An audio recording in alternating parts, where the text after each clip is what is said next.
Chapter 8 Tale. It's a good thing Uncle and I have so much junk stored in our work area. That makes it easier to keep the little tree hidden.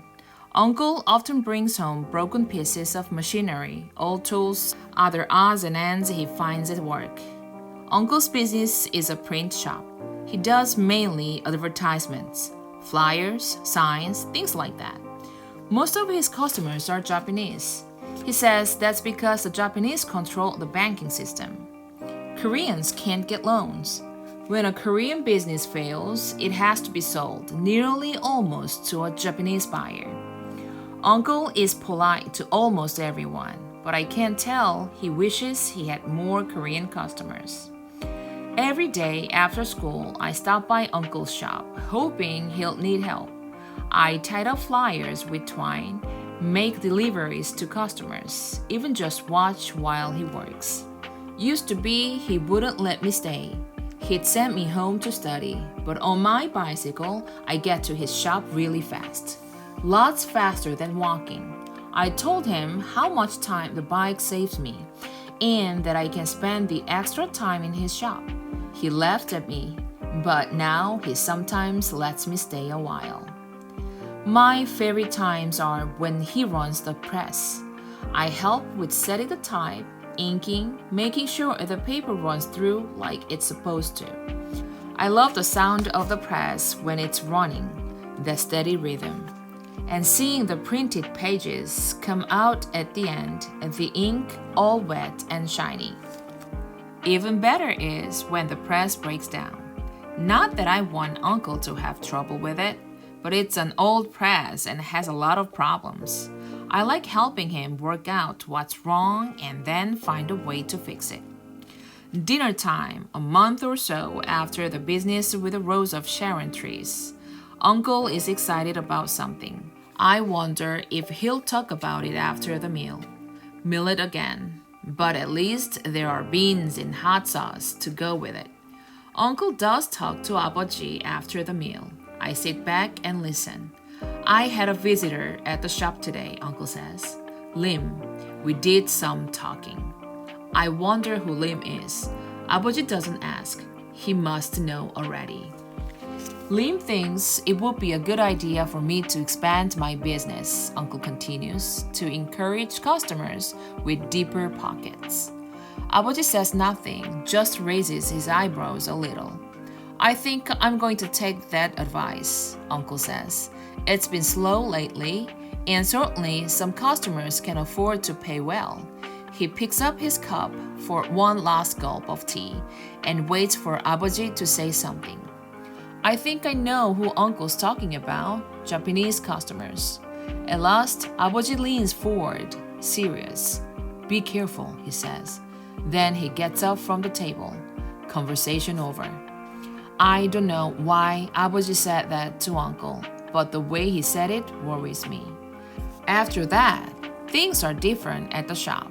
Uncle changes almost overnight. He welcomes business from the Japanese merchants, works long hours to get their orders finished ahead of schedule, offers them special bargains, fancier designs for their flyers, a greater quantity for the same price. Some of this stuff I overhear when he talks to 아버지. Other things I see for myself when I stop by the shop. Uncle being very friendly with his customers, joking with them instead of serving them quietly like before. It takes only a few months for his business to grow. A lot. But I'm not glad about it. I'm worried. Uncle being friends with a Japanese businessman. I hate what I'm thinking, but I can't stop thinking it. Uncle 친일파? Making his business more successful by favoring the Japanese? Not possible. But what else could explain the change? Uncle is the younger brother. His duty is to obey 아버지. Before, they almost never disagreed with each other, but now things are different. Uncle stays late at his work, sometimes coming home after dinner. Then they argue. 어머니 shoos Sunny and me out of the house, so we can't hear. When we come back in, Uncle is grim-faced, 아버지 silent, their words like ghosts hanging in the air. One evening, when we are sent out of the house, I creep around toward the back, toward the room I share with Uncle. There's a paper window in the wall. Just then, Sunny calls out to me. 오빠, what are you doing? I wave her away. But she was something pretty smart. She waits until I've almost reached the window. Then she tiptoes after me. I can't yell at her now. They'll hear me. So I just glare at her and put a finger to my lips. We crouch there together and listen. You show great disrespect by not heeding my desires. 아버지's voice is stern and sad.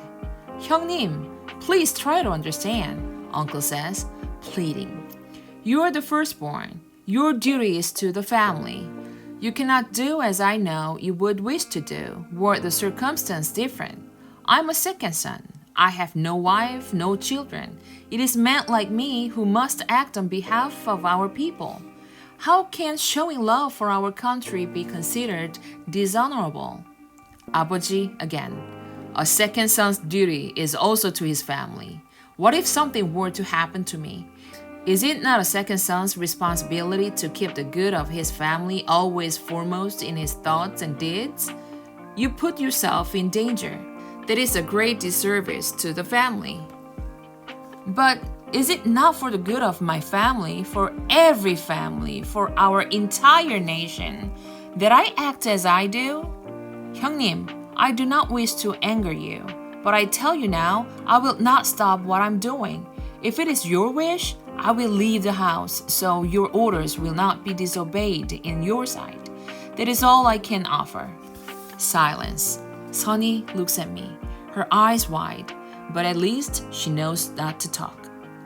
I can hardly believe in myself, but I know why Uncle said it. Saving face, 아버지's face. If Uncle doesn't listen to 아버지, his older brother, it makes 아버지 look bad. With Uncle living somewhere else, 아버지 wouldn't know what's going on, so he wouldn't be as responsible. I hold my breath, waiting to hear what 아버지 says. We hear the sound of the paper door sliding open. One of them is leaving the room. Which one? Then 아버지's voice. This is your home. The door slides shut again. That's it. Argument over. I still don't understand, but I know Uncle will stay. I tiptoe away from the house. Sunny follows me. Any minute now, she'll start asking questions. We reach the back garden, and right away she says, What's Uncle doing that 아버지 wants him to stop? I shake my head. I'm not sure, but it must be dangerous somehow, or 아버지 wouldn't be worried. She has her hands on her hips, glaring at me. Are you telling the truth, or are you saying that because you think I won't understand? I'm trying to figure things out. I don't have time to answer a million of her questions. I take a deep breath, hold it for a moment, and let it out. No, Sunhee, really, I don't know. But at the end there, 아버지 sort of said it was all right for Uncle to keep doing what he was doing. I don't know what that is, honest. She looks doubtful for a moment longer, then nods. Maybe you and I could figure out what it is. Maybe we could help. I've got the same idea about myself anyway. She's only a girl. How could she help? But right now, I have to get rid of her so I can think. Good idea, Sunhee. You come up with a plan, and I will, too. And we'll get together and talk things over, okay? You be sure to tell me if you ever find out anything. Her eyes bright. Yes, oppa. She goes back into the house. Good.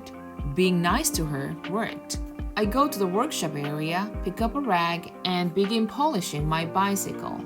My hands moving by themselves. My thoughts on Uncle.